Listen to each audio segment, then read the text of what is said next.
দিনে সন্ধান নাই কয়া চকৰ 25 বছৰীয়া আতিফুৰ ৰহমানৰ ভোকত ম্ৰিয়মান পিতৃ মাতৃ পৰিয়াল কামৰূপ জিলা কাজু সমষ্টিৰ ৰঙিয়া মহকুমাৰ কয়া আৰক্ষীৰ অন্তৰ্গত 1 নং ধুহিৰ কয়া চক নিবাসী আব্দুল বাছেট আৰু নাৰ্জিমা বেগমৰ প্ৰথম পুত্ৰ 25 বছৰীয়া আতিফুৰ ৰহমান আজি 8 দিনে গুৱাহাটীৰ কটাকবাৰীৰ পৰা সন্ধানহীন হৈ আছে সমাজ আগতে সাংসাৰী লক্ষ্মীনগৰ সমীপৰ নিজ হেন্দৰিখোপাৰ নিবাসী প্ৰয়াত মালেক আলী আৰু আছিৰা বেবীৰ ডাঙৰ জীয়ৰী পাকিতা বেগমক বিবাহ কৰাই ঘৰটোৱা হিচাপে আছিল আতিফুৰ ৰহমান পৰিয়ালৰ লোকে জানিবলৈ দিয়া মতে আজি কিছুদিনৰ পৰা আতিফুৰৰ চাল চলনত পৰিৱৰ্তন দেখি কিবা অসুবিধা হৈছে নেকি বুলি মাকে সুধিছিল যদিও কোনো ধৰণৰ মন্তব্য দিয়া নাছিল আৰু প্ৰায় মনমানি থকা প্ৰত্যক্ষ কৰিছিল আতিফুৰৰ পিতৃ মাতৃয়ে মোৰ ল'ৰাটো ৰবিবাৰৰ পৰাই মিমাহঁতৰ ঘৰৰ পৰাই তাৰমানে নহৈছে ক'ত গোৱা মিমাহঁতৰ ঘৰ ক'ত ল'ৰাজন ক'ত থাকে ল'ৰাজন চাংচাৰীত থাকে চাংচাৰী কাৰ লগত থাকে চাংচাৰী সৰিয়াঘাটৰ লগত মোৰ বোৱাৰীৰ লগতে থাকে কেইবছৰ হ'ল বিয়া হ'বৰ বিয়া বা এই আগানত বিয়া হৈছিল আৰু 6 মাহ হৈ গৈছে তেতিয়াৰ পৰা চাংচাৰীত থাকে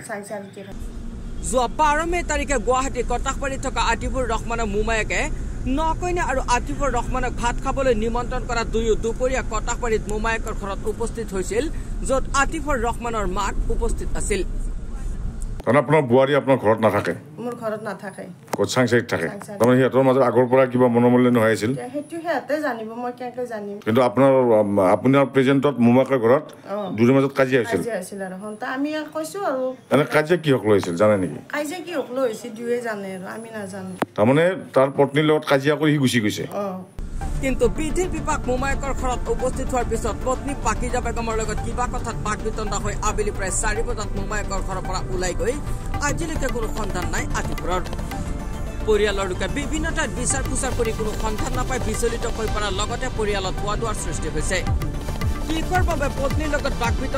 বাক বিতণ্ডা কৰি সন্ধানহীন হ'ল আতিফুৰ ৰহমান এইটো বৰ্তমান ৰঘুচৰ আৱৰ্তত গুৱাহাটী গড়চুকৰ পৰা গৈছে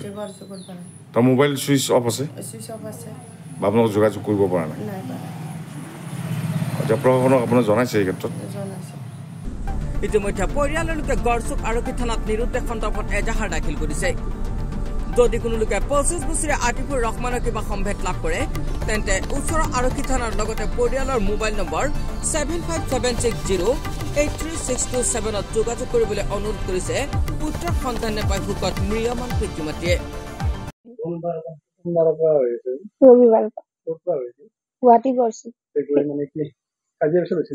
এনেকুৱা একো কাজিয়া পেচাল হোৱা নাছিল আৰু তৰ্ক বিতৰ্ক এই তাৰে আগদিনা আমাৰ মাহীহঁতৰ ঘৰত গৈছিলো যাওঁতে আৰু মই ভাত খালো পাকঘৰত খোৱাৰ পিছত আৰু তেখেতে আৰু খোৱা নাছিল তাৰপিছত আকৌ সিদিনা আকৌ নেক্সটবাৰ আকৌ ৰবিবাৰে সিহঁতৰ মামাহঁতৰ ঘৰত গৈছিলো যাওঁতে পাকঘৰত সি চাহ লৈ গৈছি লৈ যাওঁতে মই কৈছিলো যে তুমি দেখোন মোকেৰি ইয়াতে খাই আছা চাহ তেতিয়া কৈছি তুমি যে কালি হাঁহৰ মাংস দি ভাত খাইছিল মই কিবা কৈছিলো নেকি তাৰপিছত আৰু একো নাই মন মাৰি আছে তৰ্কবি হোৱাই নাই আৰু এইটোৱে কথা আৰু আজিৰ পৰা প্ৰাঞ্জল কলিতাৰ ৰিপৰ্ট DH365